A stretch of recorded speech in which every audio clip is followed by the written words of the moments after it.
Hey guys, I was going to type out this thing to kind of explain how Kansas got into this situation, but I decided to do this instead. Hopefully, it's a bit more humanizing and so it comes across a bit better. I know there are going to be 4 or 5 people that are going to attack me no matter what I do. I'm not really worried about them because there are way more than that in the group, and way more than that I hear from privately who have tried to help navigate this whole thing in the last year. Um, just to be clear, I'm no one special. I'm just a guy. I was supposed to start law school but last summer, and it's not starting until this coming May because of all the craziness. Because of that, I decided that a good way to use my time, being that technology and politics are two languages I speak, I'm heavily involved with, is something I could help with, and helping people kind of understand, not lose hope, helping them work the phones, um, whatever they need to try to figure out how to navigate the situation. So that's what I've been doing. That's it. Um, I've been trying to find someone to interview for the last couple of weeks that works on either the mainframe or some other aspect to get a more technical explanation of what happened before and kind of where Kansas is going from here. I realize the history of the situation is cold comfort for a lot of people, but we have to do better at what we call facts here. Really, really believing that it's Brownback's fault or that Kelly doesn't care because that's the only conclusion that makes sense to you, they're not factual and they're just kind of dangerous because we're muddying the waters. I'm not interested in political blame, so please keep that in mind here. I don't think anyone involved set out to purposefully hurt people. I don't believe that. Brownback, Kelly, anybody. I think that unemployment, like the pandemic, was not seen as an issue that would devastate us in such a big way all of a sudden. So the old system just kind of got by and was always kind of seen as something that could be dealt with later. That's hindsight, I guess. But anyway, here's what I have so far. Um, I'm going to keep looking to corroborate and add to it if I can get a hold of certain people. But again, I'm just a guy, so just spending my spare time trying to be useful. Um, when the new labor secretary came in March 2019, they realized we had some big technology issues in that agency. Many of them were still on a 30-plus-year-old mainframe technology. In a legislative research study during the first term of the Brownback administration, an independent group identified that 70% of the state's technology infrastructure was past its useful life. The prior years of the Brownback administration didn't have funding available in the DOL due to the loss of funding during the whole Kansas experiment thing, which eviscerated revenue in the state due to the tax cuts. So, a tech upgrade that was supposed to take place at that time never happened. This was around 2013-ish. The current Secretary of Labor started assessing what it would take to upgrade the various systems.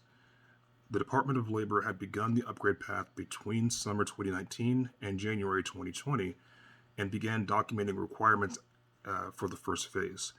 So they also consulted with other states with similar situations that were going through upgrades of our type of system.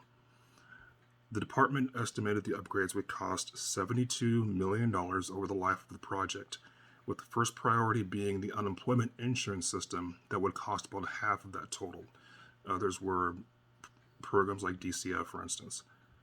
The new Chief Information Technology Officer, CITO, came in the fall 2019 and also began an architectural review of systems across the state. She was briefed early on that the Department of Labor was on the path of looking at upgrade options. So both sides were seeing the same issue. Unfortunately, they had not yet requested this appropriation as they were still getting plans together when the pandemic hit. So we're now in a situation where the department is using some of its emergency funding to apply a series of needed bandages, some written in the original COBOL programming language, to the older system. The CITO brought back a number of technical team members from other agencies who had some experience with the unemployment system, and also some private consultants. IT started applying fixes in an attempt to help get claims through, but they're little more than band-aids and obviously not ideal. One key thing to know here for anyone that hasn't seen how coding works is it's very precise. Every time a new program is announced, it requires work. The problem with coding anything, like from a video game to a PC patch, is that you have to create gates. Sort of like testing checkpoints, because for everything you put in, you risk breaking something else. So you have to consistently check to be sure this hasn't happened. That's hard. It's hard to do while you're still trying to operate the system. As I've said before on the site, it's a little like asking somebody to repair the track and replace the track on a roller coaster, but insisting that the roller coaster is still operational in the meantime. I have a set of questions that I ask every time I call in when I'm trying to help someone, no matter what, just because I want to see how different people answer the same questions. One of them they ask is, are you guys trying to create a second program, a second infrastructure, where you could later move the legacy stuff over onto the more stable, more modern programming? And nobody's ever had an answer to the question, so that's one of the reasons I want to find an actual engineer, somebody working on the actual programming right now. I get the frustration, I do, but if the programs keep changing as they have, particularly in December, then you start another round of this process, which is why states are again struggling to roll this out. Just based on a general knowledge of coding, I suspect that if the extensions were put in place before expiration in July, there would be probably few to no issues by now. One last thing is, I'm not defending KDOL as a matter of point. If I say something that does defend them, it's because I'm trying to use logic based on the topic. And if I say they need to improve something, that doesn't mean I agree with the opinions of some that everything they do is wrong. A lot of people have reached a level of frustration that's kind of skewing objectivity a bit. I'm asking you guys to work with me, work with each other, work with people who have been through the process, who have maybe had some success, make sure we have better information, exchange better ideas. That's how we're going to get people paid. Not replying to every statement or event with how terrible they are. I understand the frustration, I understand venting, I understand all of that. That's never been my point of contention. My thing is, what do we do with that? Like, how do I help somebody get to the point of not just having another angry day, but maybe having a twinkling that maybe something's getting done? Many of us, I'm sure, have been in situations where, despite everything you intended, you not only got behind, but things keep going wrong. And maybe someone is there to imply you would have had enough time just because they're on the outside looking in. And it's frustrating. I imagine that's what it's like for the IT engineers right now. I would not want to do it. But again, I get it. I'm broke too. But the best thing we can do is to at least give the benefit of the doubt that they would rather have this done. There's literally no motivation to sit on it. I've said this several times, and I can't stress enough, though, that some here are convinced that Kansas is the worst, but other states aren't doing near as bad. But that's not accurate. The fact that other states are also struggling doesn't excuse anything or help you any faster, but it is important perspective that we're more likely in a situation where we both need help and they're hitting a lot of hurdles. Again, hindsight. I'm sure every state, knowing what they know now, would have 10 years ago put a whole bunch of money into fixing this so it would have been ready for a hit like this. People in Kansas have been paid. Some have never stopped getting paid. Some were posting on the website in the last week they got paid. Often when KDOL says however many are left to process or this many were processed, there's a chorus of people here saying they're lying. And they aren't. I get the frustration of that, but it's not a lie. The population of any page like this one is obviously not going to include a lot of people that are doing okay. They have no reason, no incentive to hang out there. I stayed around while I was getting paid until October in order to help and really wanted to take some time out to do that. I don't have kids or anything to take care of except my dog, so I felt it was a way I could be useful. Those same people that did get paid are also thankful for the same team and labor that some here are cursing. They don't know what you mean when you say they don't care about us or they're arbitrarily holding money. Likewise, there are states that are held up sometimes as beacons that are still processing as well. Take a spin on various subreddits of those states, and you'll see that most every state is certain that theirs is the absolute worst. But again, you're seeing people that are on the wrong side right now. I get that that's frustrating, and I get that's tough, but I mean, it's true. I mean, it's true that there are people out there that are doing okay, and shows that they're working through it. Which is actually one other thing I want to point out, which is when you guys see stuff like this weekend, security upgrades, or when you see a statement that says, this website is down unexpectedly, we apologize for the inconvenience, that sort of thing happens during coding. So that's a sign that they're working on it and that they tripped up at one of those gates that I was talking about.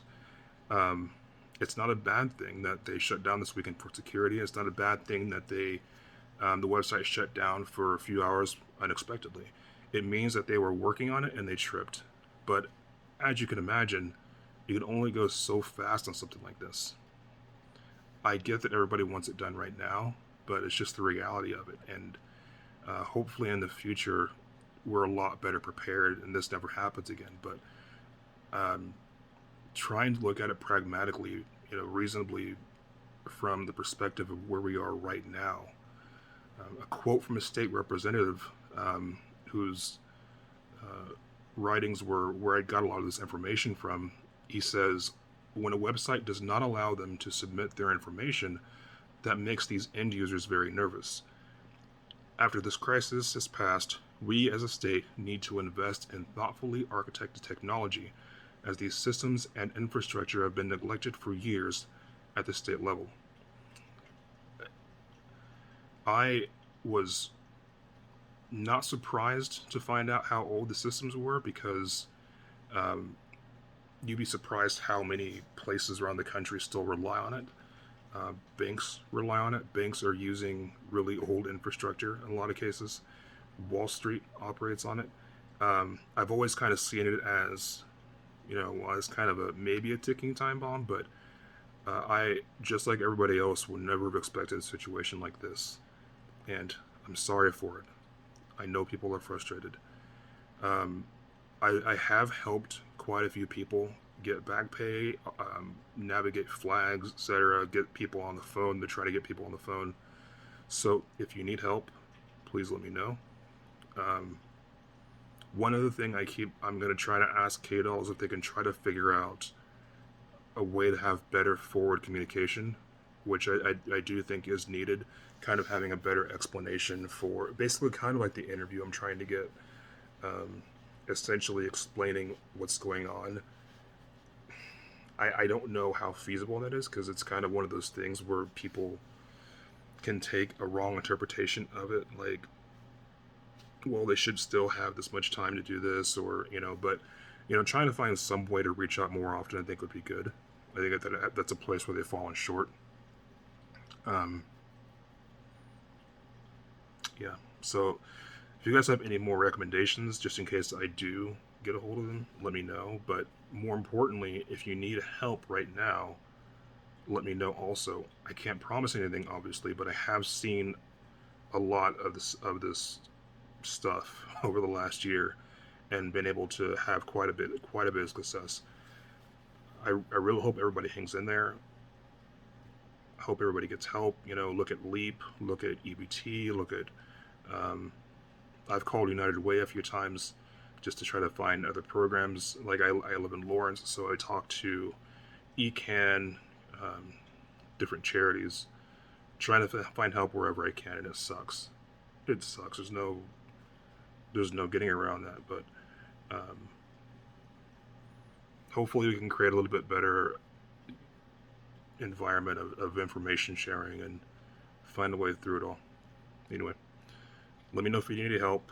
Let me know if you have any questions you want me to try to get into there. Good luck.